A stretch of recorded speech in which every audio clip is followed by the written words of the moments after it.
Hello, bonjour à tous, j'espère que vous allez bien. Ici Alexandre Cordani pour un secret de pige. Un secret de pige avec une personne que vous connaissez bien. Je le dis à chaque fois parce que c'est vrai que je suis toujours heureux de l'inviter parce qu'il partage énormément de valeur à chaque fois. C'est Jonathan Vogt, qui est responsable coaching, formateur au sein du réseau Expertimo.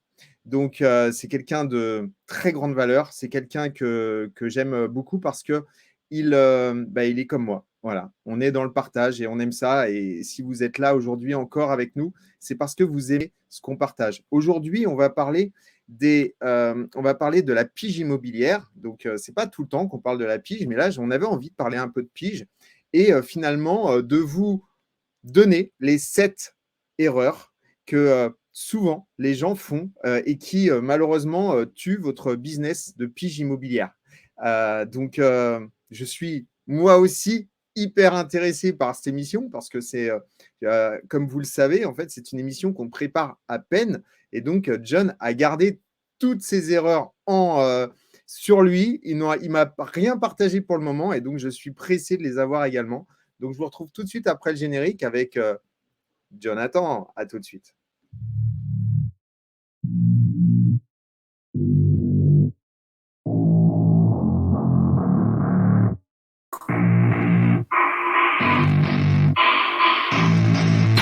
I don't get what I want, I get what I need. Every single day I'm heading off to my dream, and I get everything that I damn well please. I don't give a damn if you all listening to me, cause I run it. I'm the only one that really want it, I'm the only one that's really on it. I'm just being honest, I'm just doing everything I promise, cause I want it bad enough that I'ma make it as an artist. And I know I'm not the smartest, and I know I'm not the largest, but I promise you that I'ma be the one that worked the hardest, cause I promise you that I'm just getting started. And I promise you.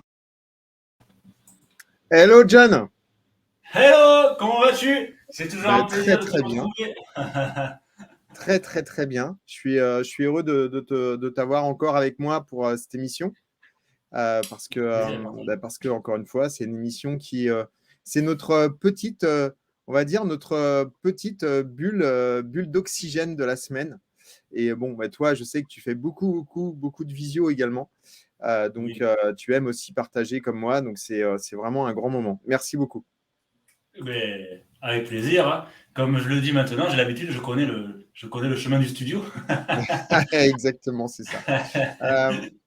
Lorsqu'on on a discuté de savoir ce qu'on pouvait éventuellement faire comme émission, donc tu m'as parlé de la pige immobilière, parce que je sais que tu es vraiment un pro de la pige.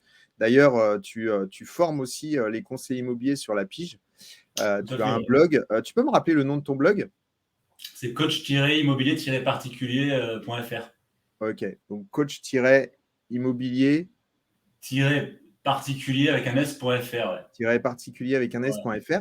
Et donc, du coup, sur ce blog pour les professionnels, tu donnes beaucoup de valeur et notamment, tu parles beaucoup de pige immobilière. Donc, ça tombe bien. C'est le sujet d'aujourd'hui. On a quelques personnes avec nous cet après-midi, dont Olivier Hamou, Charlène Dolé, Sébastien Bonjour à tous. Lozano, Margot Testé, Paul Duport, que tu connais peut-être également. Voilà, donc moi je suis pressé en fait de connaître un peu plus de ce que tu nous as préparé, parce que c'est vrai que la pige immobilière, je connais. On en a parlé la dernière fois avec Olivier Hamou, et moi j'ai tendance à dire que j'aime en fait danser avec la personne que j'ai de l'autre côté, et que ce n'est jamais la même chose. À chaque fois, ça change. À chaque fois, il faut s'adapter à la personne qu'on a en face de nous. Et moi, j'aimerais en fait savoir un petit peu toi ce que tu en penses en fait de cette fameuse pige immobilière. Effectivement, l'être humain vu qu'en immobilier on gère de l'humain et que vu la complexité de l'être humain, c'est vrai que c'est fantastique parce que ce n'est jamais la même chose. Alors on a déjà fait des vidéos sur, on va dire, la pige en général, sur un petit peu la méthodologie, mais on ne s'est jamais intéressé parce qu'on a toujours un format délimité dans le temps, on ne s'est jamais vraiment, on va dire, intéressé aux erreurs précises que j'ai pu commettre et que je vois beaucoup au quotidien qui, en fait, sont pas mal de règles de bienséance, et finalement, quand on arrive à les corriger, sans forcément finalement être un as, pouvoir avoir certains ratios de prise de rendez-vous intéressants.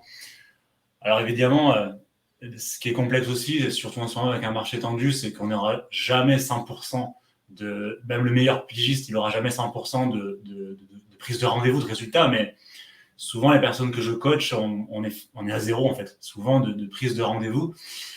Et avec la méthodologie, avec de la technicité et avec quelques règles finalement pas très compliquées, on peut quand même, alors en ruralité, on peut aller jusqu'à 80% à peu près. Moi, j'étais dans ces ratios, 80-85% de réussite, de prise de rendez-vous.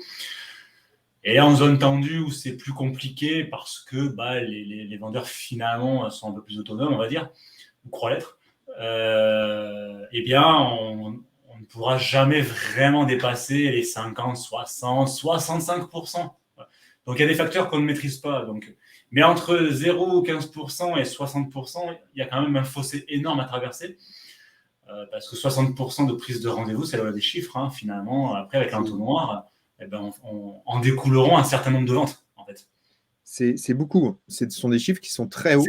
C'est haut. Et c'est les résultats que j'obtiens en coaching, souvent. Ok, d'accord. Donc, je m'appuie sur des factuels. Mais oui, c'est haut. Ce sont des chiffres qui sont très hauts, sachant qu'il y a à peu près 30% des personnes qui passent de PAP en direct. Donc, logiquement, normalement, il doit rester minimum 70% à peu près. Donc toi, tu arrives finalement à récupérer la totalité quasiment des gens qui seraient ouverts aux conseillers immobiliers, aux agences immobilières par ton coaching.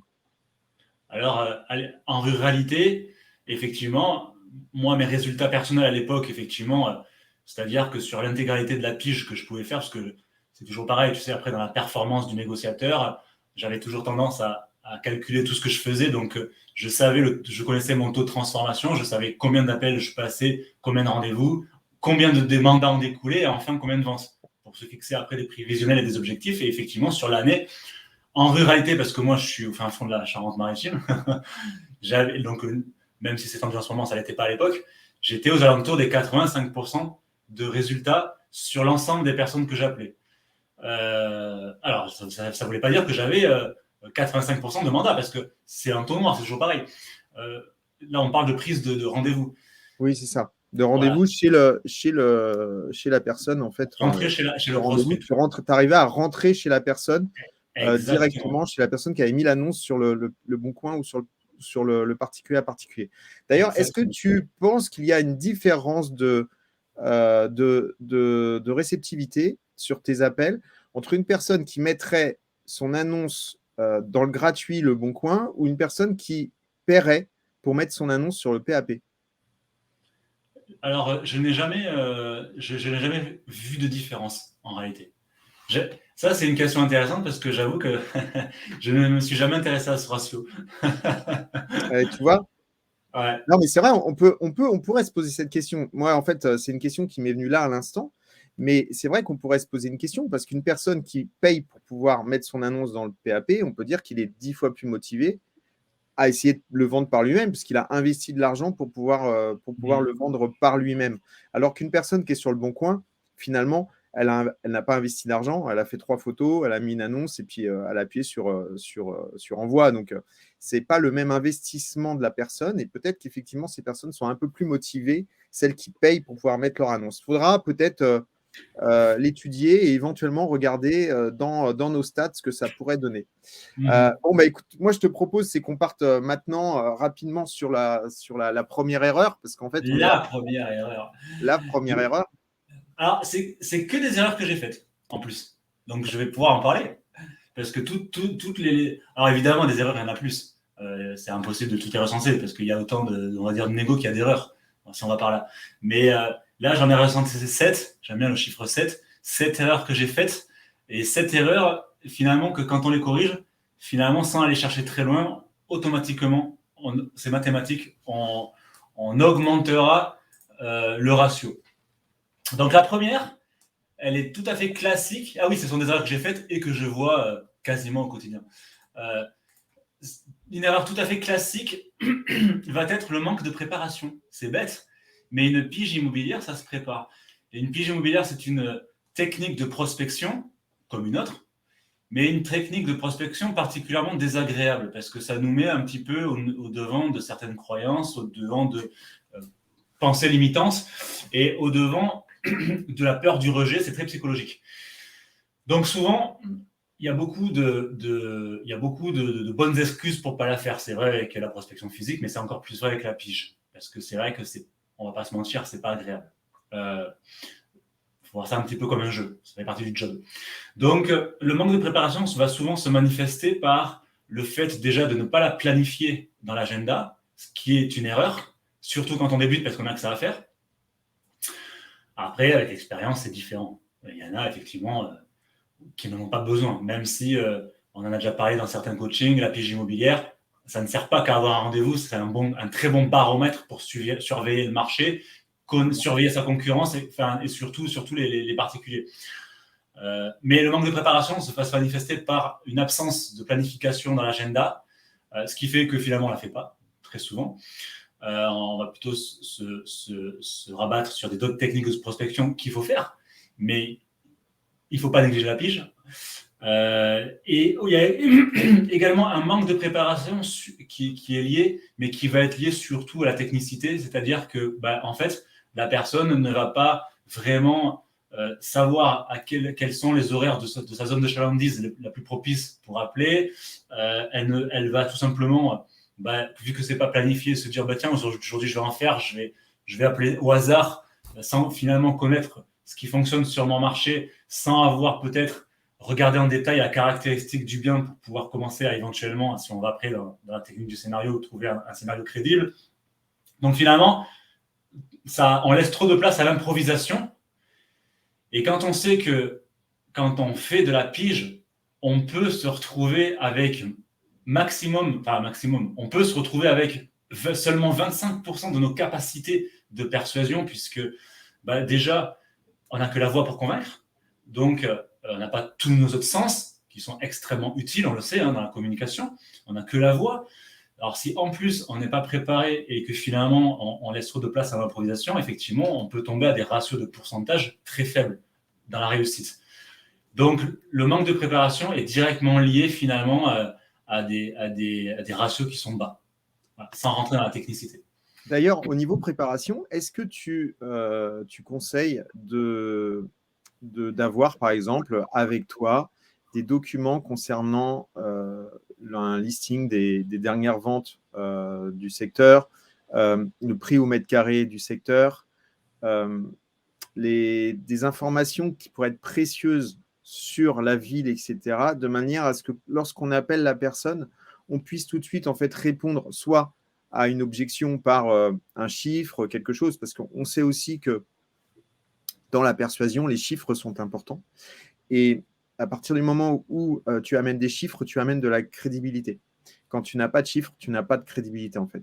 Donc, est-ce que l'idée de préparer quelques feuilles sur la ville, sur le quartier, les dernières ventes, tes dernières ventes dans le secteur, etc., de manière à pouvoir y penser et de manière à les avoir proches de toi, c'est quelque chose que tu conseilles en termes de préparation? Alors, pour un rendez-vous vendeur, oui, à 100%. Pour un rendez-vous vendeur, ça c'est sûr. Lui étaler des références, des biens comparables, des chiffres, surtout pour les kinesthésiques qui aiment bien toucher les documents, ça c'est sûr. En rendez-vous pige,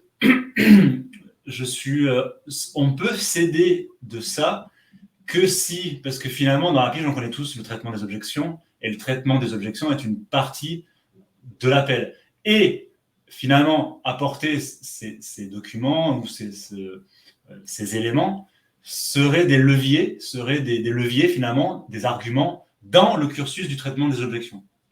Donc, à ce stade-là, et uniquement dans ce stade-là, oui, pourquoi pas. C'est une bonne idée de s'appuyer sur du factuel, effectivement. Mais qu'à ce moment-là, parce que justement, on en reviendra quand on va parler d'une autre erreur, de ne pas sortir du cadre de pourquoi finalement on appelle, il ne faut pas partir, pour moi, dans l'argumentation, sauf si on y est poussé. Voilà. Mais on va rentrer dans le détail un peu plus tard, effectivement. Ok. Donc, la préparation pour toi, c'est préparer, donc c'est-à-dire se planifier au niveau de son agenda. Ouais, ça c'est la base. Préparer au niveau donc du coup des horaires, etc. C'est-à-dire peut-être noter les horaires où on a appelé les premières piges pour pas peut-être recommencer la même erreur, c'est-à-dire appeler les mêmes piges au même moment, c'est-à-dire les appeler à un autre moment, un autre jour, si jamais ils ne répondent pas. Tout ça, ça se planifie, tout ça, ça s'organise. Et Exactement. tout ça, c'est ce que tu mets, toi, dans la préparation. Ouais. Alors, préparation, et du coup, non. C'est rigolo parce que tu nous emmènes à la deuxième erreur. Tu fais un levier avec la deuxième erreur, finalement, parce que les deux sont un peu liés. C'est négliger l'aspect organisationnel, justement. Ah, ok. D'accord. Voilà. Et là, tu rentres dedans, en fait.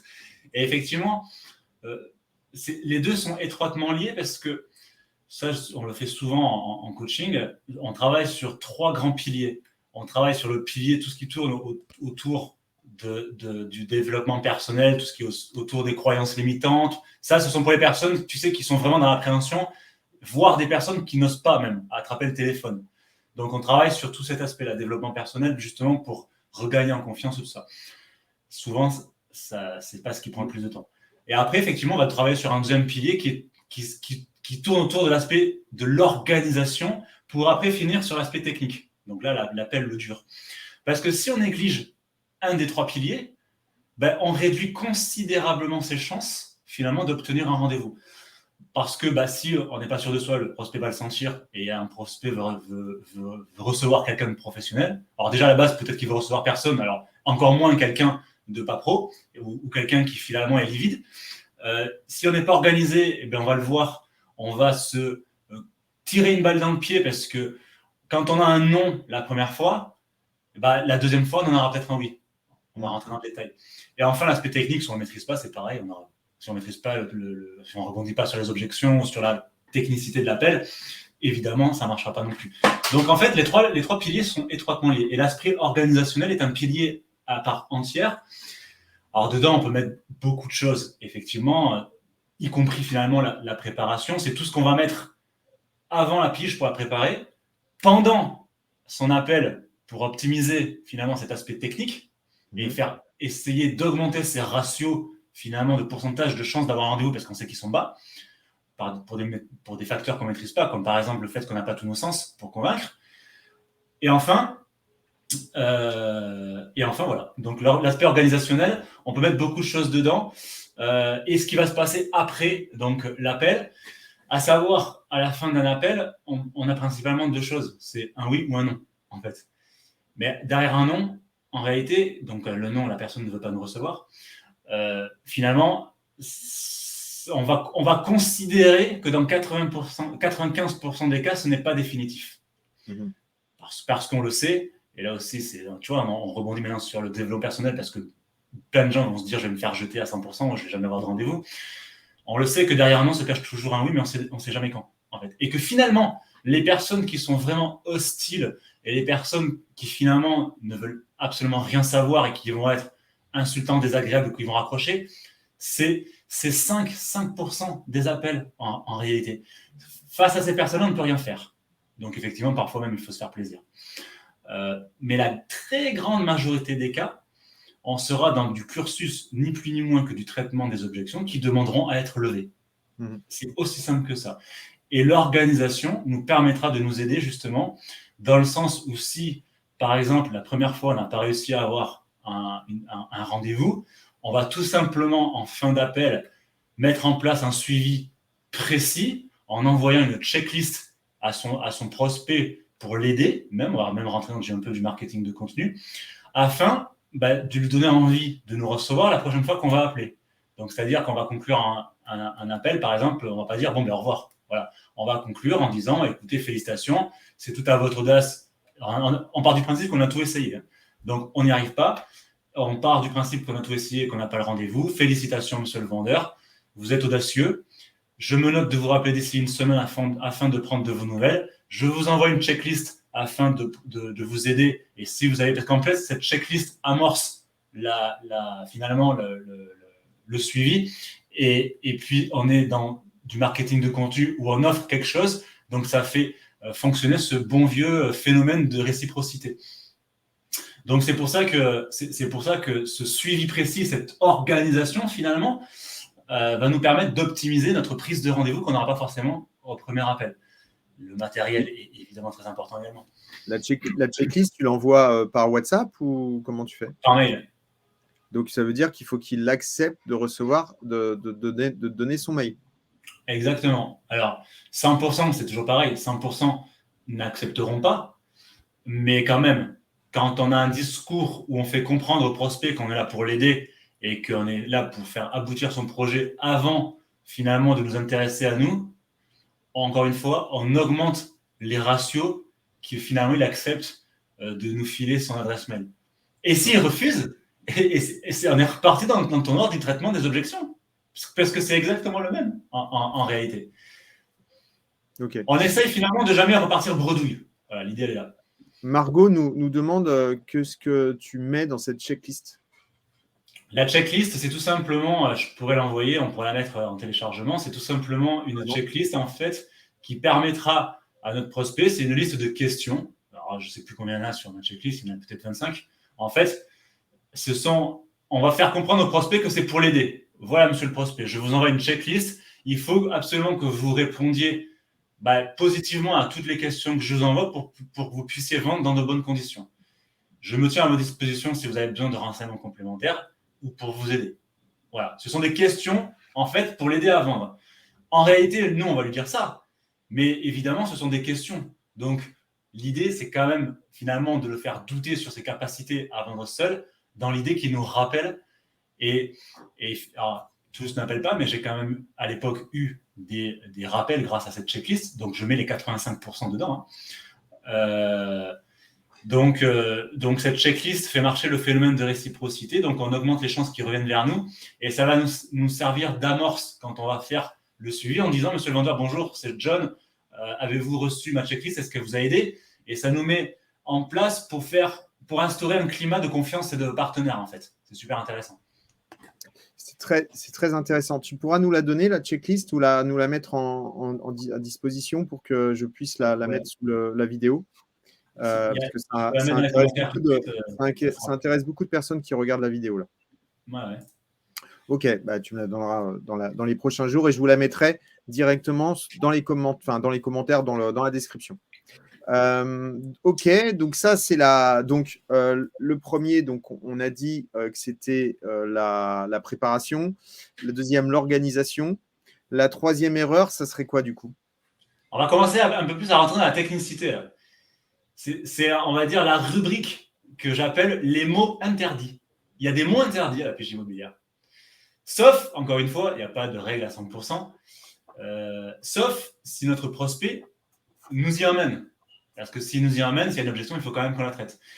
Mais il y a effectivement des mots interdits. Alors, on pourrait peut-être sonder l'audience qu'il y a pour leur demander s'ils ont des idées de quels pourraient être les mots interdits à la PJ immobilière. Alors, il y en a qui sont tout à fait... il y en a qui sont très simples. Il y en a, on va dire que c'est plus des petits bouts de phrases en réalité. Quels pourraient être les mots interdits en PJ immobilière qui finalement, tout de suite, vont en fait mettre des idées reçues dans la tête du vendeur et finalement le mettre dans une position où il va se sentir engagé rien qu'à l'idée de recevoir. Parce que le secret avec la technicité, c'est qu'il ne faut jamais que notre prospect se sente engagé à nous recevoir. Parce que toute la méthodologie de la PJ immobilière qu'on a déjà évoquée dans notre vidéo, en fait, repose sur le fait que le prospect ne doit jamais se sentir engagé à l'idée de nous recevoir et que finalement, la PJ immobilière ne sert uniquement à avoir un rendez-vous téléphonique dans le but de faire connaissance, d'en savoir plus sur son projet et de vérifier si, et seulement si, un jour, on pourra faire quelque chose ensemble. L'idée, elle est là. Voilà. Et il y a des mots qui cassent un petit peu ce principe, en réalité. Le premier mot qui me vient, c'est « j'ai un client ». Ouais. Ah bah oui, ça, c'est sûr que celui-ci... il est classique. Hein. Il est compliqué à placer aujourd'hui parce que, en fait, tout le monde l'utilise. Alors, certes, de plus en plus de personnes, parce que ça fait quand même quelques années qu'on en parle de ce petit bout de phrase, il est quand même moins répandu. Mais quand vous dites à votre prospect « j'ai un client », en fait, on dit n'importe quoi. Parce que c'est déjà impossible qu'on ait un client, puisque un client, qui dit client, dit engagement. Puisque quand on dit qu'il y a un client, c'est que quelque part, on a signé.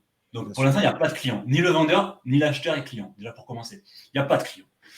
On a peut-être une demande pour laquelle on ne peut pas satisfaire, ça c'est possible, mais on n'a pas de clients. Et on a encore moins de clients pour un vendeur qu'on ne connaît pas. Parce qu'on ne connaît pas son projet, on ne connaît pas son bien, on ne connaît rien. Et on ne connaît pas non plus le bien qu'on vend. Donc, même si vous avez un acheteur que vous suivez qui pourrait correspondre, imaginez-vous appeler la personne en disant « Écoutez, j'ai un bien qui vient de rentrer, je ne le connais absolument pas, je n'ai rien à vous donner, pas de fiche, rien du tout, mais je sais que c'est un bien qui correspond exactement à ce que vous recherchez. » C'est pas sérieux. On passe pour une bille. Exactement. C'est pas sérieux du tout. Et alors ça, justement, je fais une toute petite parenthèse sur une objection tout à fait classique qu'on a, c'est emmenez-moi un client et je vous fais un mandat. C'est tout à fait classique, ça. Ouais, Mais monsieur le vendeur, je ne suis pas un menteur, je n'ai pas de client. Je ne vous connais pas et je ne connais pas votre prospect. Et mettez-vous, parce que là, sauf erreur de ma part, vous vendez. Vous allez peut-être reacheter, peut-être. Si vous confiez votre projet de recherche à un agent immobilier et qui vous dit, ou un mandataire, peu importe, et qui vous dit, ce que tu viens de dire, c'est-à-dire que j'ai un bien, mais je ne l'ai jamais vu. Qu'est-ce qui justifie mon professionnalisme et qu'est-ce qui justifie le fait que finalement je vais vendre votre bien? Non, mais totalement. En fait, on lui retourne en fait son objection dans la figure parce qu'en fait, son objection, finalement, elle n'est pas cohérente. Ouais. Donc, c'est une objection qui n'est pas compliquée à traiter. Mais en fait, effectivement, j'ai un client est un mot interdit. Effectivement. Le mot interdit, c'est client. En fait. On n'a jamais de client à ce stade-là. Il y en a d'autres. Mandat. Mandat, c'est totalement interdit, ce mot-ci. Sauf si on doit un petit peu en parler dans un endroit précis quand on doit trouver un levier. Là, effectivement, on en parle. Parce que qui dit mandat dit engagement. Et souvent, il ne va pas nous recevoir pour ça, en fait. On va travailler ensemble. Ça, c'est pareil. Des fois, il y en a qui le disent.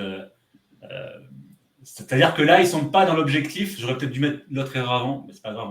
Elle est juste après. C'est-à-dire qu'ils ne sont pas dans le seul objectif qui les intéresse, c'est-à-dire obtenir le rendez-vous. Ils sont déjà dans l'après, en fait. Donc, ils vont utiliser un langage qui, finalement, va traduire un engagement. Comme, on va travailler ensemble, on va signer un mandat, j'ai un client. Et ça, ce sont des mots dans l'inconscient qui, finalement, vont faire peur au prospect. Parce qu'encore une fois, inconsciemment, il va se sentir engagé. Et à ce stade-là, c'est impossible. Pour engager quelqu'un, il faut avoir sa confiance. Et on ne peut pas gagner la confiance de quelqu'un très rarement au téléphone. Donc, il y a tout un... Alors, j'ai mis que ça, mais on trouvera certains d'autres. En gros, c'est tout le champ lexical des mots qui vont finalement un petit peu faire peur aux vendeurs et qui vont le faire fuir, en réalité. Ils sont synonymes d'engagement, en fait. Qui sont synonymes d'engagement. On pourrait regarder à partir du moment où effectivement on est au téléphone, c'est pas pour demander un engagement du client, c'est pour qu'on puisse le voir en direct en fait, c'est-à-dire qu'on puisse avoir un rendez-vous avec lui. Et donc à partir du moment où vous commencez à parler d'engagement, vous parlez de mandat simple, mandat exclusif, etc. C'est effectivement, c'est considéré comme des gros mots. Ouais, c'est un peu ça. Accord. Accord. Et bagarre, bagarre, c'est un synonyme d'engagement. Bon. Choc. Bon. Affaire. Tiens, si on fait. Ça aussi, moi, j'aime pas trop si on fait affaire. Voilà. J'aime pas trop cette expression non plus. Ouais. D'ailleurs, qu'est-ce que tu dis, toi parce que là, tu parles. On va juste sortir un petit peu du cadre, mais qu'est-ce que tu dirais, toi, justement, pour amener la personne à te voir? En fait, je respecte vraiment mon cursus de l'appel qu'on a déjà évoqué dans d'autres vidéos avec vraiment, alors je vais le rappeler en 5 minutes, ça va être les 20 premières secondes de ne pas se présenter pour remettre le prospect dans son appel, dans sa vente, parce qu'au moment où on appelle, il n'est pas forcément dans sa vente, il est peut-être où il veut, mais pas dans sa vente. Il faut aussi s'assurer d'avoir le bon interlocuteur. La deuxième étape va consister à s'intéresser au bien. Voilà, donc là, on va être à 30-40 secondes de rendez-vous. On va se présenter à ce moment-là. Parce que, rappelle-toi, ce que j'avais dit que la pige, c'est comme un tunnel. C'est un tunnel. Quand on est au début du tunnel, c'est au moment où on décroche, où le prospect décroche. Et la fin du tunnel, c'est quand on a un rendez-vous. Et tout le cursus du tunnel, il y a des portes. que le prospect va tenter d'emprunter ou d'enfoncer, voire d'enfoncer. Donc, il faut laisser ces portes fermées jusqu'à ce qu'on arrive au bout du tunnel, en fait. Et le fait de se présenter les premières secondes, on ouvre la première porte, en fait. Et le fait, avec la technicité, de finalement se présenter au bout de 30-40 secondes et d'enchaîner tout de suite sur la suite, ça permet quand même de maintenir plus ou moins fermées les portes. Parce que les personnes qui disent « vous n'êtes pas présenté », par expérience, sont extrêmement rares, quand même. Pourquoi ? Parce que pour répondre aussi à ta question, on va essayer de faire ce qu'on appelle la méthode AIDA. C'est une méthode commerciale, AIDA. Attention, intérêt, désir, accroche. C'est-à-dire que par la méthodologie, en fait…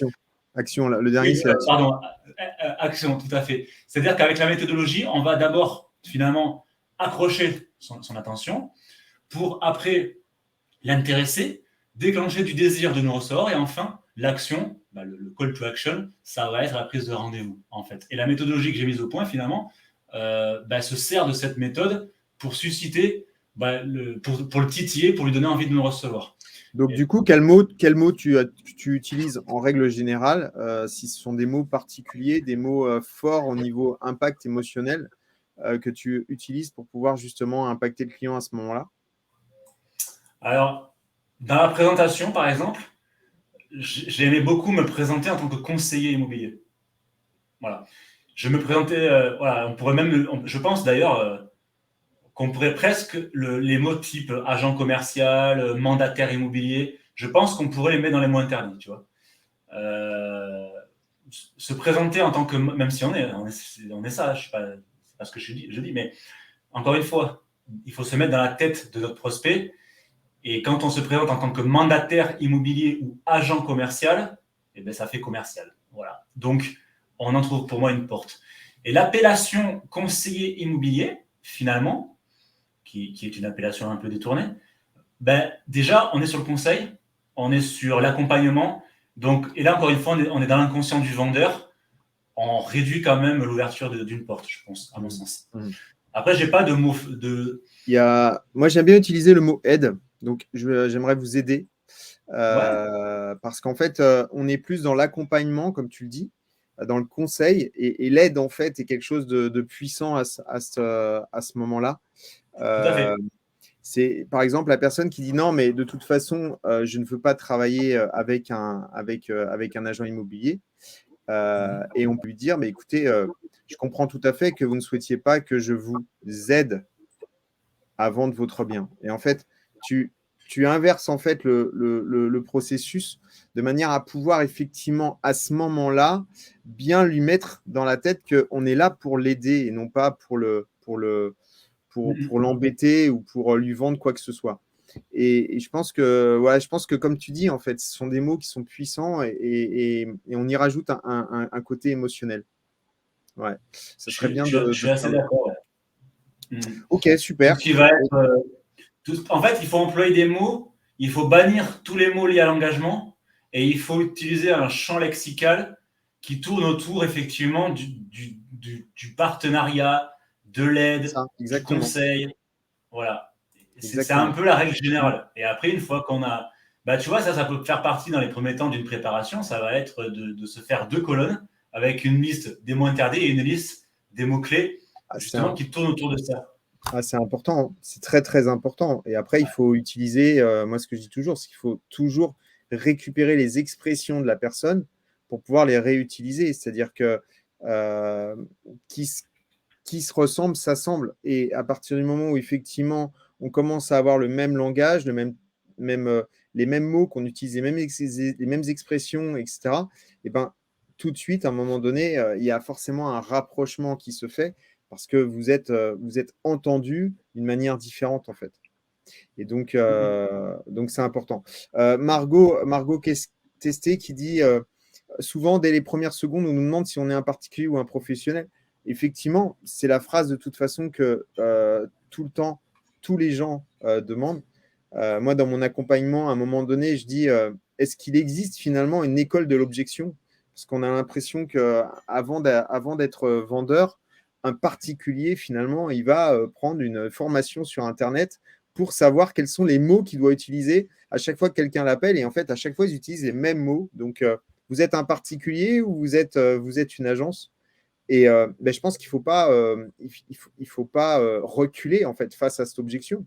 Déjà, tu n'es pas une agence, tu es conseillère en immobilier, ce qui est différent. Et puis, en même temps, bah, il ne faut pas mentir. Je veux dire, si on te demande si effectivement tu es un particulier ou une agence ou un agent immobilier, bah, il ne faut pas mentir.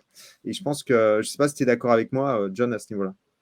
Tout à fait, exactement. Et en plus, moi, j'aimais bien parce que souvent, quand tu te présentais pas les premières secondes, c'est vrai qu'il y en avait pas mal qui mettaient, entre guillemets, les pieds dans le plat. Et moi, j'adorais ça parce que au moins, ça nous permettait ça te permet direct d'enchaîner sur, ah ben, moi, j'enchaînais généralement comme ça. Ah ben, je suis content que vous posiez la question. Figurez-vous que je suis ni une agence ni un particulier. Voilà, je faisais un petit peu d'humour. Et par contre, je ne laissais pas de blanc. Parce qu'à ce moment-là, si on laisse un blanc, on ouvre une porte. Et j'enchaînais tout de suite sur la raison de mon appel. Alors, je ne lui laissais pas le temps de réfléchir, en fait. Parce que s'il réfléchit à ce moment-là, ça lui laissait le temps de préparer des objections et de lui dire qu'il ne voulait pas d'agence. Donc là, techniquement, effectivement, c'est un moment un peu technique où il faut tout de suite faire une transition sur la suite. Pour justement pas ouvrir de porte. Ce qu'il faut comprendre aussi, c'est que l'objection fait partie du cycle de la vente. Les conseillers immobiliers, moi j'ai des formateurs des fois qui me disent, des fois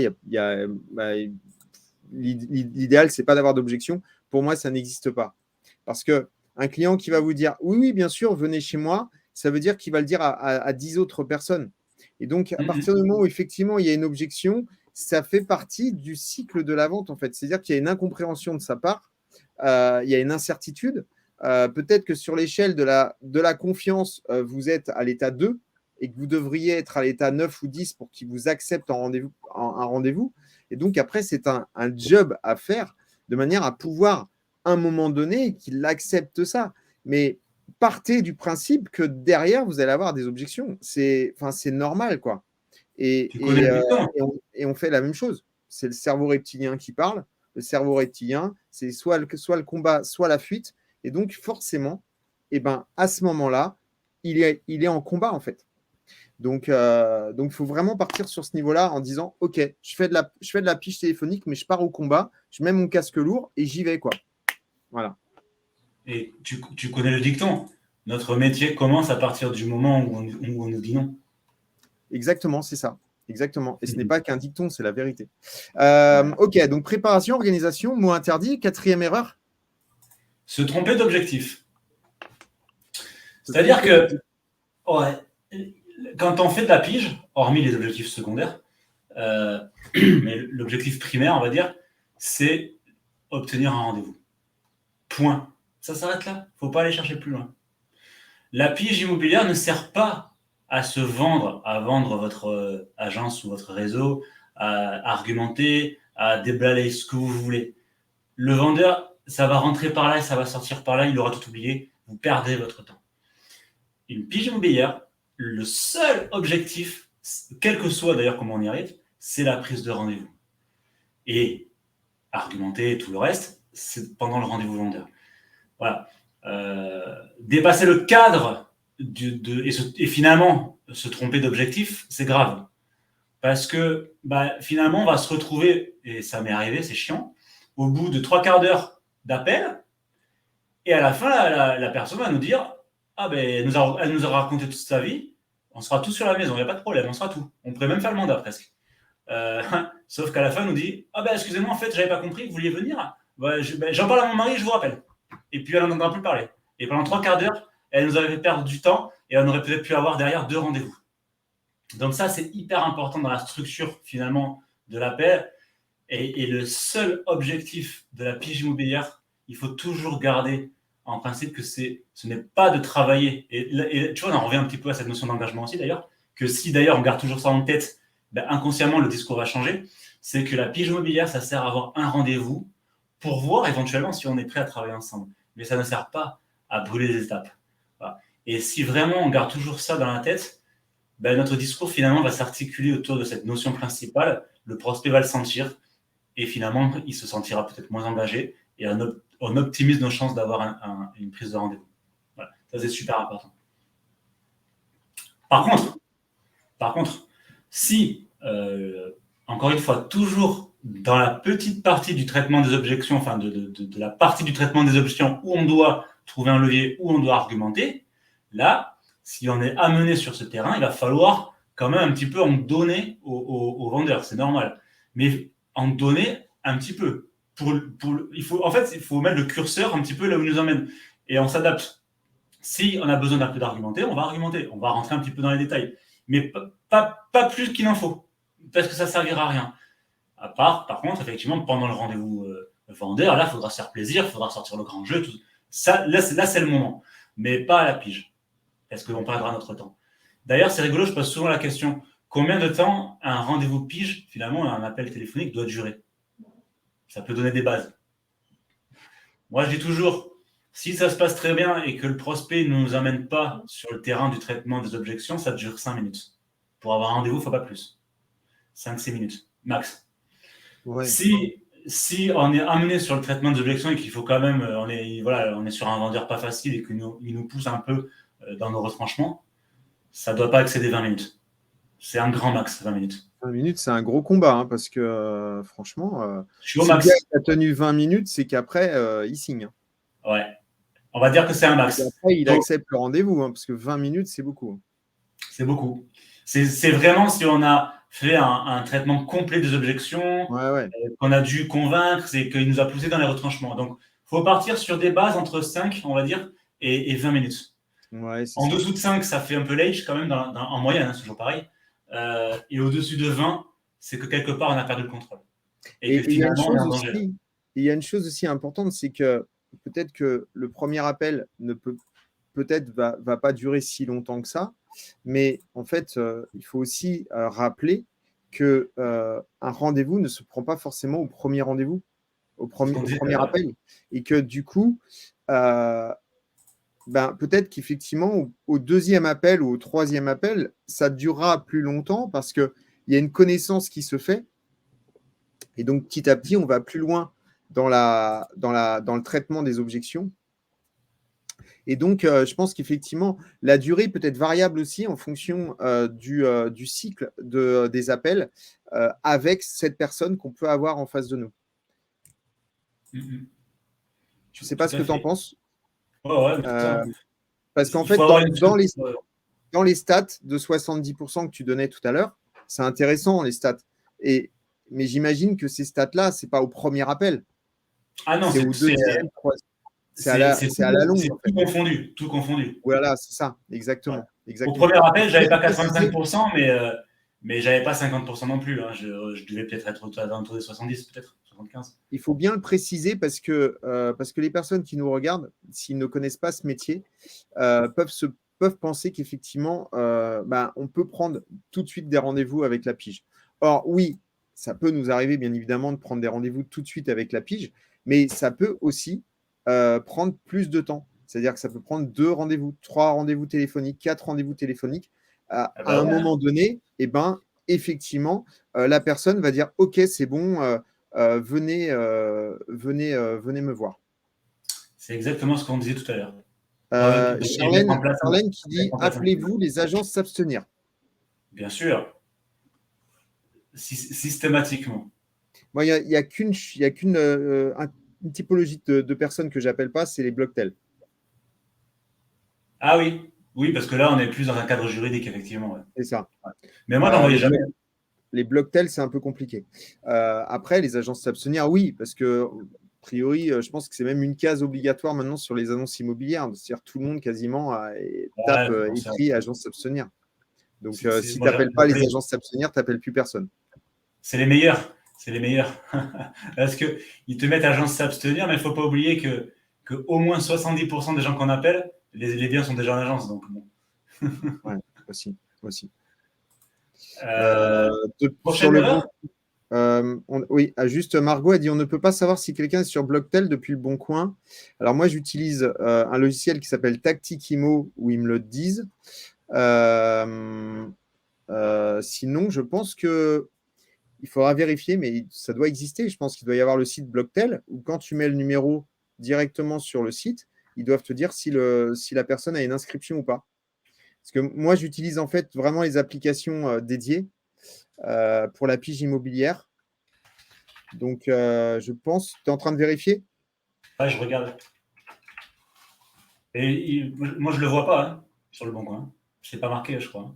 Ok, donc je pense qu'il doit y avoir, il faudra vérifier, mais je pense qu'il doit y avoir une application Blocktel, où dès qu'on met en fait le numéro dessus, ils nous disent si la personne est sur Blocktel ou pas. Je crois que les logiciels de pige le mettent, mais pas le Oui, bon. bah, moi, Tactic Imo, c'est un logiciel de pige, ils le mettent, effectivement. Ouais. Ok, donc 5e erreur. Mal proposer le rendez-vous. C'est quand même dommage de batailler pendant un quart d'heure et finalement de se griller la dernière cartouche, tu sais, de laisser entre guillemets la dernière porte ouverte avant le Graal, tu vois ce que je veux dire? Ouais. Le rendez-vous, ça se pose il faut que plusieurs conditions soient réunies pour poser un rendez-vous. Tu te rappelles, on l'a déjà évoqué ça un peu avec les Yes 7, conditionner le cerveau de notre prospect pour le faire dire oui plusieurs fois, jusqu'à avoir le dernier oui qui nous intéresse au pré-closing. Et c'est qu'après cette phase-là qu'on va proposer le rendez-vous. Parce que sinon, ça ne sert à rien. On dira non et on se sera grillé bêtement. Donc, du coup, mal proposer le rendez-vous, ça veut dire tout simplement le proposer au mauvais moment. Ça veut dire que notre prospect n'est pas mûr, en fait. Il n'a pas encore assez dit oui. On n'a pas traité les objections comme il fallait. Ou alors, il y avait une objection qu'on n'a pas découverte. Et mal proposer un rendez-vous, c'est aussi mal poser la question. C'est-à-dire qu'un rendez-vous, normalement, le mieux pour qu'il soit optimisé, c'est le poser avec une question alternative. C'est-à-dire qu'on va éviter de dire bah écoutez, très bien, je suis disponible jeudi à 14h, on fait ça, par exemple. Ou quand êtes-vous disponible? Voilà. Là, c'est 2 cas où le rendez-vous est mal proposé. Parce que dans un premier cas, c'est trop restrictif. C'est-à-dire que le mec, il a que soit ça, c'est soit ça ou soit ça, et ça peut lui faire peur, et ça peut l'incommoder, ou tout simplement ne pas être disponible. Et dans le deuxième cas, c'est une question ouverte, et c'est trop large. Donc, pour moi, il faut le poser avec une question alternative, c'est-à-dire qu'on va lui laisser un choix. On va faire un mélange des deux, en fait. C'est-à-dire qu'on va lui dire, bah, écoutez, très bien, monsieur le vendeur, je suis disponible jeudi à 14h, ou jeudi à 11h, ou vendredi à 14h. Quelle option vous intéresse le plus? Voilà. Mais non, encore une fois, c'est toujours pareil. On ne va pas avoir 100% de disponibilité, bien que souvent on les a. Mais et s'il nous dit oui, bon, c'est réglé, là on peut commencer à toucher le Graal. Mais s'il nous dit non, eh bien, il faut savoir pourquoi. Est-ce qu'il n'y a pas eu un rendez-vous? Est-ce qu'il y a encore une objection? Ou tout simplement, est-ce qu'il n'est pas disponible? Donc, effectivement, s'il nous dit non, on va peut-être là lui poser une question ouverte maintenant. Parce qu'on peut encore, à ce moment-là, tu sais, il peut nous sortir une porte de dernière minute. C'est-à-dire, il va nous dire bah, attendez, j'en parle à mon conjoint et je vous reviens. Et puis, on ne le voit plus. Voilà. La dernière porte, tu sais. Donc là, pour éviter ça, on va quand même essayer de poser une option. En fait. Ben, écoutez, monsieur le vendeur, ça bouge beaucoup en ce moment. J'ai l'agenda qui est blindé. Bon, est-ce qu'on peut poser au moins une option sur un créneau afin au moins de bloquer comme ça? Moi, je peux prévoir mes prospects éventuellement si on a fait un scénario, justement afin qu'on puisse se voir. Et le fait en fait de faire ça, ça va l'engager. Mais là vraiment, là on veut l'engager quand même sur le rendez-vous. Donc ça va quand même l'engager. Et on va lui dire, bah, écoutez, si c'est bon, on ne se revient pas. Et si c'est pas possible pour vous, on se rappelle. Vous me rappelez et puis on décale. Et en fait, si c'était une fausse barbe, une fausse objection, c'est beaucoup plus dur en fait de rappeler et de finalement revenir en arrière et d'annuler le rendez-vous parce qu'il est posé, il est quand même engagé, que de finalement si on n'avait rien fait. Parce que si on n'avait rien fait et que c'était une fausse barbe, bah, en fait, il aura vu notre numéro et puis il va nous filtrer. C'est aussi simple que ça. Donc, c'est pour ça qu'un rendez-vous, c'est pas parce que quand on a un oui au pré-closing et qu'on doit poser notre rendez-vous, on n'a pas eu le tout dernier oui, quoi, tu vois. Ouais, le oui, je suis d'accord avec toi. C'est vrai qu'il faut mieux poser un rendez-vous plutôt que ne pas le poser. L'alternative est intéressante parce qu'elle permet justement de lui faire croire que c'est lui qui choisit. Exactement. Et donc, du coup, lorsque tu dis, bah, moi, je vous propose demain soir à 20h, c'est toi qui imposes le rendez-vous. Si tu lui dis, bah, écoutez, je vous propose demain soir à 20h ou mercredi soir ou mercredi à 14h, eh ben, c'est lui qui choisit, mais il choisit dans 2 rendez-vous que tu lui as imposés, mais en fait, finalement, il ne le voit pas comme ça. Et c'est vrai que c'est un choix stratégique, l'alternative, c'est vraiment très intéressant. Ouais. C'est vrai que ce serait très intéressant. Charlène nous pose une petite question. Comment répondre à l'objection « Vous n'avez pas vu l'agence s'abstenir » C'est marrant parce que oui, effectivement, on nous pose tout le temps. Vous n'avez pas vu, vous savez pas lire, c'est marqué « agence s'abstenir ». Et personnellement, en fait, pour moi, ce n'est pas une objection réelle. C'est simplement, encore une fois, le cerveau reptilien qui parle. Et je pense que pour répondre à ce genre de phrase, il faut y aller, en fait. Il faut mettre les pieds dans le plat parce que sinon, ça ne peut pas fonctionner. C'est-à-dire que si tu es déstabilisé, Charlène, par rapport à cette phrase, ça veut dire que derrière, en fait, tu seras pas crédible. Et donc, il faut le dire, bien évidemment que si, je l'ai vu, effectivement. Il ne faut pas dire « Ah, attendez, ah oui, non, c'était marqué à la fin, non, je suis désolé, je ne l'ai pas vu. » Pour moi, c'est un discours de commercial foireux et qui n'est pas crédible, en fait. Donc, si, bien évidemment, je l'ai vu. Et justement, c'est intéressant, en fait. Qu'est-ce qui vous a fait, qu'est-ce qui vous a motivé pour écrire ça dans votre annonce? Et donc, du coup, on inverse le processus et à ce moment-là, on lui demande de se justifier lui-même. Et donc, du coup, question ouverte, et on lui demande de se justifier sur le fait qu'il a marqué agence s'abstenir. Et pour quelle raison, en fait? Voilà. Et je pense qu'il faut vraiment y aller comme ça plutôt qu'aller dire ah mince, excusez-moi, oh là là, je n'avais pas vu. Voilà. Et là, pour moi, c'est commercial bas de gamme qui va avoir du mal à avoir le rendez-vous. Alors que le vrai commercial va lui mettre les pieds dedans, mais vraiment, ensuite, derrière, il va contourner le truc en reposant derrière une question ouverte. Alors, c'est une première possibilité, effectivement, parce qu'en fait, il y a plusieurs possibilités. Bien sûr, il n'y en a pas qu'une. Hein. Il y a celle-là, effectivement, qui doit fonctionner. Et il y en a une autre, parce qu'en fait, il y a aussi dans le traitement des objections, il y a aussi une technique qui consiste à ne pas traiter l'objection, en réalité, et à la contourner, en fait. Et on peut faire ça, effectivement, en l'emmenant en parler, à se confier, c'est possible. Et moi aussi, ce que je faisais, c'était tout simplement faire comme si je faisais comme si j'avais pas entendu l'objection et j'enchaînais sur la suite de l'appel, en fait. Et avec la méthode AIDA, finalement, j'arrivais à susciter assez d'intérêt. Alors par contre, attention, hein, je commençais comme toi. Je l'ai vu, je vous remercie, j'ai appris. Parfois même, je faisais. Ça dépend de comment il me le disait. Si vraiment c'était très hostile, parfois je me faisais plaisir. Et ça, faut pas avoir peur d'être un peu audacieux parfois. Et parce que des fois, ça les fait rigoler en plus. Si, je vous remercie, j'ai appris à lire en maternelle, ou je crois, ou en primaire. Je sortais des trucs comme ça parfois.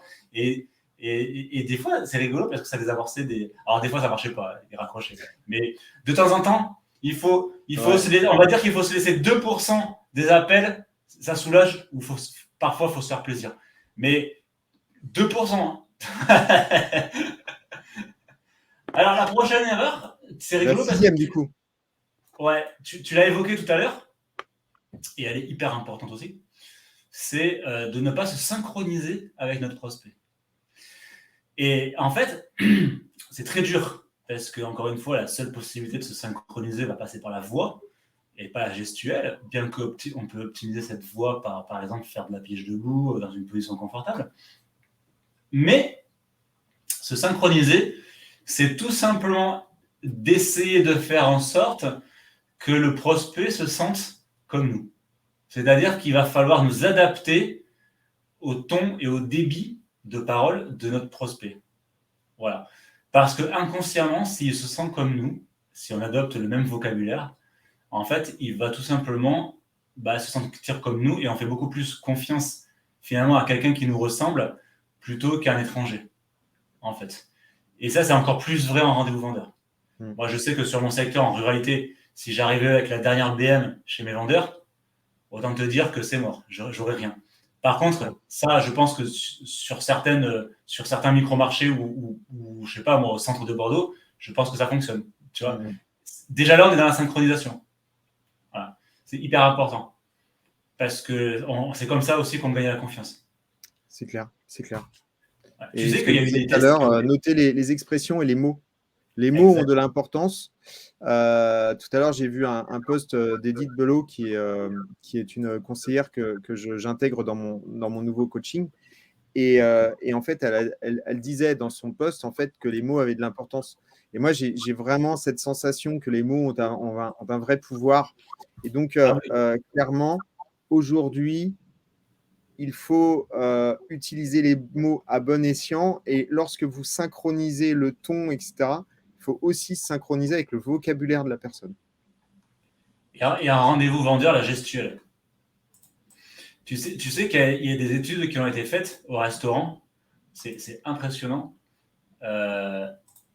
Deux personnes qui n'ont... Alors, on va savoir ce qui se passe dans le cerveau, j'en sais rien, mais deux personnes qui ne sont pas du tout à la même table, qui ne se connaissent pas, s'il y en a un qui s'amuse à synchroniser une personne au hasard, mais sans la voir, sans même la voir, à se mettre exactement pareil, même gestuelle, même posture, même comportement, tout ça, il y a une connexion qui se fait et il y a eu plein de rencontres comme ça. En réalité, il y a une forme d'attirance qui se crée en réalité. Et c'est pas moi qui l'ai dit, je l'ai lu dans un bouquin. Oui, bien sûr, bien sûr. Ouais. Alors on est dans l'inconscient, on est dans je sais pas dans quoi on est, mais en tout cas, il y a une étude qui a été Dans faite. l'inconscient. Et ça me parle. Ouais, c'est vrai, ouais. Ok, super. Si vous avez des questions, allez-y, hein, c'est intéressant. Je trouve que ce secret de pige, il est vraiment extra. Allez-y vraiment parce que on est là pour vous donner du contenu, de la qualité et des informations que vous pourrez utiliser tout de suite dans votre pige téléphonique. Si cet après-midi, vous prenez votre téléphone et vous dites ça y est, j'y vais, bah, vous pourrez les utiliser tout de suite, quoi. Donc, très intéressant. On arrive à la 3, 4, 5, 6, à la 7e erreur. Ça y est, on arrive à C'est la tout 7e. simplement. Alors, j'en ai noté une 8e. Ah oui, même ça, c'était sûr. Là, on va dire que c'est les 7 plus 1. La 7e, c'est négliger la structure du traitement des objections. Ah oui. Ah bah, là, on est dans la pure technicité. C'est que combien, alors ça, je le vois tout le temps en coaching, combien de conseillers vont être à côté de, mais moi-même le premier d'ailleurs à l'époque, combien on a été à côté de la plaque en fait, à brûler les étapes du cursus et à, en fait, finalement, mettre une argumentation sur une objection qu'il n'y avait pas, finalement, puisque par exemple, le prospect qui dit qu'il ne veut pas nous recevoir, ok, enfin, je ne veux pas d'agence classique, ok, ouais, mais vous savez, nous, on travaille bien, on est les meilleurs, c'est pas vous qui payez, enfin, etc. Et qui finalement vont peut-être même soulever des objections qu'il n'y avait pas en commençant à parler d'argent, par exemple. Le cursus du traitement des objections, en fait, c'est une méthode mathématique, c'est pas moi qui l'ai inventé. Hein. Il y a plusieurs techniques, mais moi, je suis un grand partisan de l'entonnoir et du closing. Et en fait, ça demande une technicité certaine et ça demande surtout de ne pas brûler des étapes avec l'acceptation, des reformulations, avec comprendre et pourquoi il y a une objection, pourquoi il y a cette objection, savoir s'il y en a plusieurs, l'isoler, traiter, pré-closer et closer. Voilà en gros. Et en fait, excuse-moi, je t'ai coupé, c'est juste pour les personnes qui écoutent, parce qu'on va pas refaire le secret de pige en entier, mais on a fait un secret de pige ensemble, John. Je mettrai le lien en commentaire, où effectivement, on explique le traitement des objections au téléphone et où tu expliques point par point, chaque point, l'acceptation, etc., de manière à ce parce que ça dure 1 heure et c'est très intéressant. Ouais, il y en a plein. Ouais. Donc ça, c'est important parce que finalement, c'est dommage parce que techniquement parlant, c'est quand même pas évident. Et si on ne le fait pas, dans tous les cas, on se tire une balle dans le pied et on va soit closer alors que le prospect n'est pas mûr, donc on close dans le vent, soit on traite des objections qu'il n'y a pas, on peut soulever des objections, on ne va pas gagner la confiance parce qu'on n'aura pas utilisé le yet set. Enfin, donc ça, il faut maîtriser cet entonnoir et je peux d'ailleurs, je les ai fait pour mes coachés, je peux vous offrir un e-book d'ailleurs sur un cours entier sur le traitement des objections. Bon, ils sont à l'image d'Expertimo, mais comme ça, en plus, tu me donneras le lien et puis je le mettrai aussi dans les commentaires. Donc, j'ai des e-books sur le traitement des objections et sur la pige, et dedans, tout est résumé. Enfin, tout est résumé, ils sont quand même assez riches. Donc ça, voilà, hyper important, et souvent on travaille beaucoup sur cette, quand on fait le coaching, on travaille beaucoup sur cette notion, parce que si on la maîtrise pas, on peut vite tomber en fait à 0% de chance d'avoir un rendez-vous. C'est ça, exactement. En fait, et d'ailleurs, tu vois là, en parlant, j'ai jamais posé cette question à un vendeur, mais même en rendez-vous, tu vois, en rendez-vous mandat, c'est monsieur, est-ce que vous savez traiter une objection? Pourquoi? Mais tout simplement parce que si la personne n'est pas commerciale, elle n'a pas fait d'études commerciales, elle ne saura pas le faire. Et donc, de manière à pouvoir amener, si tu veux, cette valeur que nous pouvons lui apporter, c'est demain, vous avez un client qui vous dit que votre bien il est trop cher. Qu'est-ce que vous lui répondez? Tu le mets un petit peu, en fait, tu le confrontes à la réalité en étant gentil, hein, mais ça peut passer parce qu'à ce moment-là, la personne a dit je ne sais pas. Eh ben, moi, je vais vous dire ce que je pourrais répondre. Et donc, à ce moment-là, c'est simplement le confronter à la réalité et à ce moment-là, lui dire, qu'il puisse se dire, lui, ah ouais, mais effectivement, vous avez raison. Conseiller immobilier, c'est un métier. Et je n'aurais pas su répondre. Et d'ailleurs, je ne sais toujours pas répondre. Donc, je pense que ça peut être aussi un argument intéressant à utiliser si vraiment la personne elle est récalcitrante. Elle veut absolument quand même continuer à passer dans le PAP ou dans le Bon Coin et lui dire « Ok, monsieur, mais est-ce que vous êtes armé? Est-ce que vous avez ce qu'il faut ?» Moi, je prends l'exemple de la valise. Est-ce que vous avez ce qu'il faut dans votre valise pour partir à l'aventure? Ou est-ce que vous y allez comme ça, les poches juste en pieds nus, sans valise, sans rien, en disant « Bon, l'aventure, c'est l'aventure, tu vois, à la Tom Sawyer. » Non. Non, mais c'est vrai, à un moment donné, tu te dis, est-ce que vous êtes vraiment équipé pour pouvoir avoir des particuliers qui viennent chez vous et qui vous disent c'est trop cher, c'est trop sombre, c'est trop ci, c'est trop ça, etc. Pas forcément. Après, c'est vrai que je te rejoins totalement. Hein. Mandataire immobilier, c'est un métier. Après, c'est notre sujet, mais mandataire immobilier, c'est un métier. Et bon, on le voit hein, dans les recrutements qui se font, tout enseigne confondu, enfin, quasiment sauf la note d'ailleurs. On voit que cet aspect professionnalisme technique, finalement, n'est pas si bien respecté que ça. Et on peut comprendre certains vendeurs, finalement, être récalcitrants à nous recevoir. Parce que derrière, ils ont une tripotée de négociateurs qui ne prennent pas en compte l'aspect formation de leur carrière, qui finalement ont vu un jour une pub, ils en avaient marre de leur boulot, ils se sont dit je vais faire l'immobilier. Bon, d'accord. Mais qui derrière, finalement, comme malheureusement 50% de turnover la première année, il n'y a rien derrière,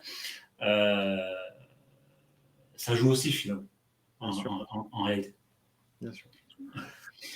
Donc, du coup, on a fait les 7 erreurs. Tu m'as dit qu'il y en avait une 8e. Tu en avais une 8e qui te. Ouais, l'erreur bonus qui va vous faire gagner du temps.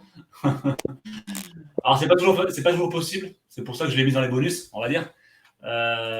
Mais au moins, essayer de s'en assurer pour limiter la casse. Mais il faut s'assurer que tous les décisionnaires soient présents lors du rendez-vous vendeur. Parce que sinon, vous allez perdre votre temps. C'est aussi simple que ça. Enfin, vous augmentez considérablement les chances de perdre votre temps. Essayez de faire en sorte au maximum que le jour où vous y allez, surtout après une pige, vous avez déjà quelqu'un qui n'est pas chaud forcément pour vous recevoir. Essayez d'avoir tous les décisionnaires sur place. Pourquoi? C'est très simple. On ne peut pas convaincre quelqu'un qu'on ne voit pas, qui n'est pas là. Et si la personne que vous avez en face de vous déjà n'est pas convaincue, ou moyennement convaincue, au mieux, elle ne convaincra pas son conjoint. Au pire, elle n'en parlera même pas. Donc, le fait de ne pas avoir tous les décisionnaires augmente considérablement les chances de faire un rendez-vous vendeur pour rien. Parce que, tout simplement, il y a souvent beaucoup d'indivisaires, enfin, il y en a souvent au moins 2, et que si on n'a pas tous les indivisaires, on n'a pas tous les décisionnaires, et si on n'a pas tous les décisionnaires, on perd du temps, commercialement et juridiquement. Donc, autant que faire se peut, il faut au moins poser la question, au moins faire en sorte que, et si c'est vraiment pas possible, à vous de juger en fonction du projet si vous y allez ou pas. Bon, si c'est un couple, moi j'y vais. Maintenant, si c'est une indivision où ils sont 7 ou 8, et que déjà le vendeur il n'est pas chaud pour me recevoir, mais qu'éventuellement il est quand même d'accord, moi j'y vais pas, personnellement. Parce que je l'ai vu trop sur le terrain, c'est trop chiant à gérer après. Ah, c'est compliqué. Ouais. Donc là aussi, il faut savoir comment on met le curseur. Moi, je dis toujours, faut voilà, c'était l'objection, c'était le levier bonus. Moi, je dis toujours, il faut savoir poser le cadre le mieux possible, le plus possible. Ce qui n'est pas forcément évident, mais lorsqu'on cadre un rendez-vous, on a cette posture de conseiller immobilier, d'expert qui est là et qui permet en fait de s'imposer vis-à-vis du client. Et ce qui est compliqué, c'est qu'il faut être souple. Tu l'as dit au début, c'est-à-dire qu'il ne faut pas lui donner l'impression qu'il est engagé, de l'amener sur un engagement, mais il faut quand même derrière un peu de dureté parce qu'on n'est pas là pour rigoler, quoi. On est des professionnels. Et donc, ce n'est pas évident, en fait. L'entre-deux n'est pas évident. J'ai un équilibre fragile à trouver. C'est ça. J'ai un Facebook user, je ne sais pas qui c'est, qui dit « Je valide » et d'autant plus si c'est une séparation. Oui. De toute façon, je pense qu'il faut valider. Encore plus. Il faut valider à chaque fois. Pour répondre à Nathalie, là, tout de suite, on ne va pas vous faire une démonstration pige en live, mais par contre, tu as dans la chaîne YouTube Alexandre Cordani, tu as des secrets d'objection, si tu regardes bien. Dans les secrets, tu regardes dans les vidéos, tu vas avoir plein de secrets d'objection où on parle justement d'objections pige téléphoniques. Je ne veux pas d'agence, j'ai déjà 3 agences, j'en veux pas une 4e. C'est bien, merci beaucoup pour toutes ces infos, mais je vais quand même passer par le particulier. Il y a plein d'émissions comme ça que tu peux regarder où on traite vraiment à fond toutes ces objections et du coup on fait des exemples de démonstrations pige en live. Cool. Très bien. Eh ben, c'était une belle émission, John. C'était une belle émission. Merci. Tu as assuré dans les erreurs. Parce que c'est vrai que moi, je me suis posé la question. Non, mais j'ai assuré dans mes erreurs. Tu as assuré dans tes erreurs. Non, mais j'ai assuré. C'est que c'est pas évident de trouver comme ça les erreurs et tu les as bien amenées. Et je te remercie beaucoup parce que c'était vraiment très, très, très intéressant. Maintenant, il n'y a plus qu'à. Tu pourras nous fournir les documents que tu nous as proposés. C'était, je crois, la checklist. Et puis ton lien sur ton e-book. J'ai une petite question de Maher qui dit « Je rentre énormément de mandats via la pige, mais les taux de vente sont très bas. Quel est votre taux de transformation des mandats pige en vente ?» C'est une bonne question, Maher. En fait, il faut savoir que quand tu prends un mandat simple, le taux de transformation est 1 sur 10. Moi, c'est mon taux à peu près, 1 sur 10 en mandat simple. Après, il faut voir mandat simple et mandat simple. Mais on va dire mandat simple, bas de gamme, concurrent et pige. Voilà. Prendre une exclusivité sur une pige téléphonique, c'est très compliqué parce que d'une part, ça se trouve, le gars, il a déjà un mandat depuis 1 mois. Donc, une fois qu'il est en mandat et que le mandat il est bien ficelé, tu ne peux pas le dénoncer. Et en plus, la personne, en fait, n'a pas forcément tout de suite envie de te donner une exclusivité. C'est le pire des cas pour avoir une exclue. Par contre, si tu travailles bien ton mandat, à ce moment-là, tu peux transformer rapidement, ou au moins sous 1 ou 2 mois, ton mandat en exclu. Et c'est là où ton taux de transformation va augmenter, en fait. C'est parce que ce qu'on oublie souvent, c'est on prend un mandat simple et derrière, en fait, on oublie de le transformer en exclu. Mais non, en fait. C'est-à-dire qu'à partir du moment où tu as pris un mandat simple, c'est là où il faut que tu donnes beaucoup plus de poids à ton client, que tu lui montres vraiment que tu es un vrai pro, de manière à pouvoir transformer en mandat. Moi, je vous donne une petite astuce, et après, je te laisserai dire ce que tu as à dire, John. Moi, quand je suis en rendez-vous mandat, peu importe si c'est un mandat simple ou un mandat exclusif, ce que je lui dis, c'est que je lui dis, on va fixer 5 rendez-vous, tout de suite. On va prendre nos agendas et on va tout de suite fixer les rendez-vous téléphoniques pour le suivi. Il n'y a personne qui le fait. La plupart des gens disent, bon, bah, écoutez, je vous rappellerai pour vous tenir au courant. Fixez les 5 rendez-vous. D'une part, parce que vous serez inscrit dans l'agenda de votre client, donc du vendeur. Il sera à l'heure au rendez-vous, il sera là pour vous et vous pourrez comme ça faire un suivi que les autres n'auront pas fait parce que ça reste un mandat simple. Et au bout des 5 rendez-vous, bah, à ce moment-là, vous voyez ce qu'il en est, vous reprenez encore 5 autres rendez-vous, mais derrière, ce qui se passe, c'est que vous avez fait votre job jusqu'au bout et c'est là où vous donnez de la valeur à votre travail, c'est là où le client, votre vendeur, en fait, en mandat, vous dit, en mandat simple, à un moment donné, vous dit, ah ouais, mais en fait, les autres, ils ne font pas grand-chose. Ben oui, c'est pour ça qu'il faut maintenant me basculer en mandat exclusif. Voilà ce que j'avais à dire. Bah, ça pourrait, après, on est dans le cadre du suivi et du rendez-vous vendeur, ça pourrait faire l'objet d'autres coachings. Exactement. Mais oui, effectivement, pour en revenir à la question quand même, c'est que, bon, moi, j'arrivais quand même à avoir pas mal d'exclus, même avec la pige. Mais encore une fois, on est dans un rendez-vous vendeur de qualité, dans une façon de travailler professionnelle. Les agents chez nous, chez Expertimo, ont beaucoup d'exclus. Hein. D'ailleurs, travaillent très souvent en exclus. Sur la pige Ah ouais, surtout, il y a une bonne philosophie de l'exclu. De manière générale, hein, évidemment. Pas...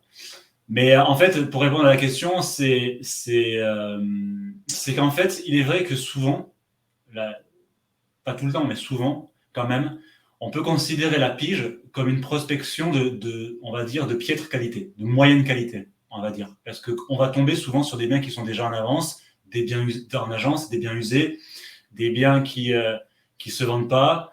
C'est un peu la foire. Bon. Donc, c'est pour ça que les autres techniques de prospection pour arriver le premier ne sont en aucun cas à négliger. C'est pour ça que je dis toujours que la pige est une technique de prospection comme une autre. Très importante, certes, mais comme une autre. Mais attention, grâce à notre professionnalisme et la valeur qu'on va apporter à nos prospects, un mandat de piètre qualité peut devenir de la qualité. Et ça, il n'y a que nous qui pouvons le faire. Ça va passer par, éventuellement, on va donner un cas classique où j'ai vendu je ne sais pas combien de biens comme ça. Tu arrives sur une pige froide. Pige froide. Ça fait, un an que le bien est à la vente, 8 mois, peu importe. Entre 6 et 1 an à l'avance. Le bien, il est dans 5 agences. Trop cher. Là, je te prends la totale. Là. Trop cher, aucun facteur de différenciation. Donc, un projet très compliqué à sortir. Bon, tu arrives, ok, tu le sais. Là, effectivement, tu vas faire comprendre à ton vendeur qu'on ne va pas faire de mandat, en fait. On ne va pas faire de mandat. Je suis désolé, on ne va pas travailler ensemble, monsieur le vendeur. Par contre, tu vas lui proposer une stratégie. Tu vas lui proposer une vraie stratégie qui va lui apporter de la valeur et qui va faire aboutir son projet. Ça peut être, par exemple, la réforme de son projet. Monsieur le vendeur, on vire tout le monde. On ne publie pas pendant un certain temps, peut-être 2 mois, en fonction du degré de tension du marché. Et dans 2 mois, on va faire en sorte que votre bien regagne en effet de nouveauté, en fait. Ça peut passer par, alors surtout si derrière on passe une exclue et qu'en plus on a une baisse de prix, ça peut passer par les services d'un photographe professionnel, une géolocalisation, ça peut être des outils en plus qu'on va pouvoir offrir aux vendeurs, mais on ne vient pas pour faire un mandat, on vient pour lui offrir une stratégie. Vous voyez la différence ? Donc, monsieur le vendeur, de toute façon, votre bien, c'est un invendu, personne n'en veut. On le sait. On peut même lui amener alors là, des comparables, on peut lui amener Castorus, on peut inonder sa table de preuves. Et derrière, on arrive avec la solution. Donc ça, c'est un exemple pour les piges froides. Et la solution, peut-être, c'est souvent c'est ça, hein, c'est la réforme du projet, c'est-à-dire qu'il faut que le bien soit totalement oublié du marché et qu'il soit republié avec un nouveau projet, des nouvelles photos, un nouveau professionnel et un nouveau prix. Au bout de quelques semaines, quelques mois, peut-être même. Et là, souvent, ça fonctionne. Je ne compte pas le nombre de biens que j'ai vendus comme ça. Oui, si. Alors, effectivement, il faut se dire qu'on va travailler en 2 temps. Non, tu as raison. À partir du moment où effectivement le bien il est usé, ça fait un certain temps qu'il est effectivement mis en vente et que vous appelez une pige ancienne, c'est un très bon principe. Effectivement. C'est un exemple. Après, il y en a d'autres. Hein. Ouais. Mais voilà, en tout donc cas, le meilleur moyen, en fait, Maher, pour effectivement augmenter ton taux de transformation, c'est de transformer tes mandats, tes rendez-vous en mandat simple ou prendre directement l'exclu si tu peux, ou de transformer tes mandats simples en exclus.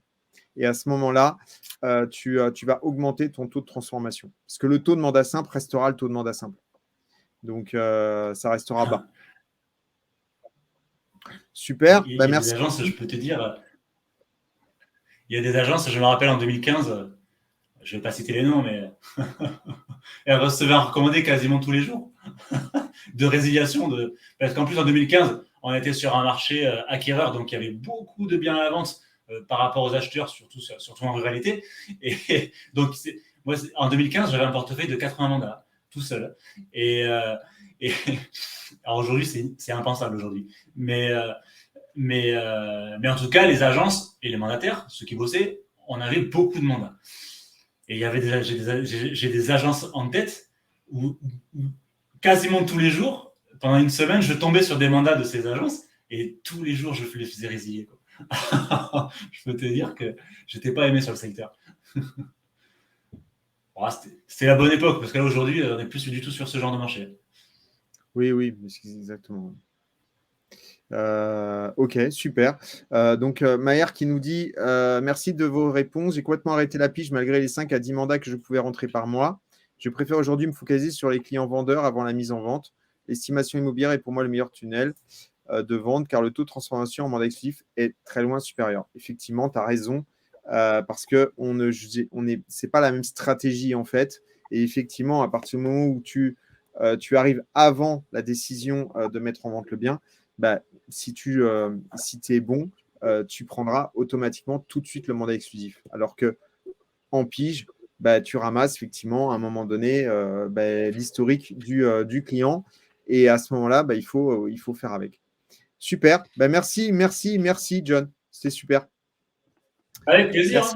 Merci pour ce moment très intéressant. Merci aux plus de 25 personnes qui nous ont regardé aujourd'hui en live. 28 même.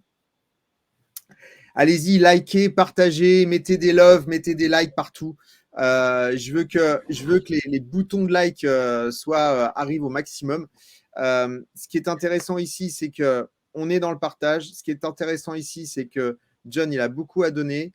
Ce qui est intéressant ici, c'est que je partage aussi mon point de vue. Et donc, du coup, ça fait une recette qui fonctionne bien. Donc, merci beaucoup. Merci de nous suivre. John, pour qu'ils te suivent, toi, il faut qu'ils likent quelle page, quel groupe? Eh bien, ils peuvent se rendre sur le groupe Les Tutos Expertimo. C'est le groupe Facebook d'entraide et de partage que je gère. La chaîne YouTube Les Tutos Expertimo également. Je vais également t'envoyer donc par mail les e-books dont je t'ai parlé. Et je vais également, parce qu'à chaque fois qu'on fait une émission, il y a pas mal de personnes qui me posent des questions sur le réseau Expertimo. Donc, je vais également t'envoyer la plaquette pour ceux qui sont intéressés. Je la mettrai aussi dans le groupe Les Tutos Expertimo, parce qu'on me pose souvent la question de comment c'est possible un réseau qui commissionne à 100%. Donc, souvent, après, je réponds et puis je pars sur une présentation du réseau. Donc, du coup, voilà. Si les personnes ont apprécié le live, elles m'auront aussi en coaching si elles adhèrent à Expertimo. Avec grand plaisir, John. Avec grand plaisir. Merci à tous. Reste connecté 2 secondes. Après le générique, on se revoit quelques minutes. Merci à tous. On se retrouve la semaine prochaine pour parler copropriété. Et puis, pour ceux qui sont intéressés, sachez que je fais un Zoom jeudi soir sur mon accompagnement. Donc, si vous êtes intéressé, MP.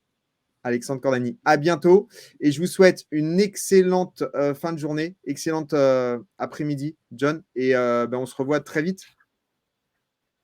Avec plaisir. Merci à tous et à très bientôt. À bientôt. Bye bye.